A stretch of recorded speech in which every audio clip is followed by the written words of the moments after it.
আসসালামু আলাইকুম রহমতুল্লাহি ওয়া বারাকাতুহু। আশা করি সবাই অনেক অনেক ভালো আছেন। তো আপনারা জানেন যে বর্তমান সময়ে যে একটা জিনিস ভাইরাল হয়েছে, সেটা হচ্ছে নূরা পাগলার মাজারকে এবং কি নূরা পাগলার কবরকে উঠিয়ে মানুষ পুড়িয়ে ফেলছে। তো এটা আসলে কতটুকু সঠিক এবং কি কতটুকু সঠিক এটা আসলে আমরা অনেকজন জানি না। আমরা শুধু বলতেছি যারা বেশিরভাগ সুন্নি আলেম ওলামা এরা মানে অনেক দরদ দেখাচ্ছে, অনেক দরদ দেখাচ্ছে।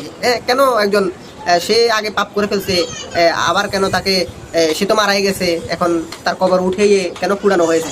তো যাদের মনে ধরত, তাদের এত ধরত, তারা এই বক্তব্যটা শুনলে আমার মনে হয় তাদের একটু ক্লিয়ার হবে।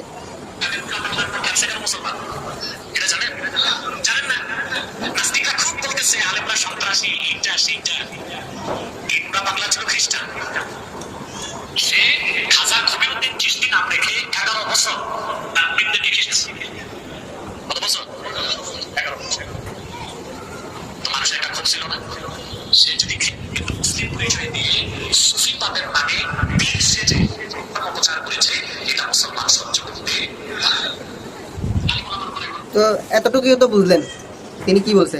তো যারা নূরা পাগলাকে নিয়ে যারা অনেক করতেছেন, যে অনেক আবেগ আপ্লুত মন দেখাচ্ছেন যে তিনি মারা গেছে, হ্যাঁ তিনি একজন, অনেকজন অনেক সুন্নি বড় বড় বক্তা দেখতেছি তাকে বড় ফির হিসেবে গণ্য করতেছি, মানে এটা কি, মানে এটা কোনো কথা?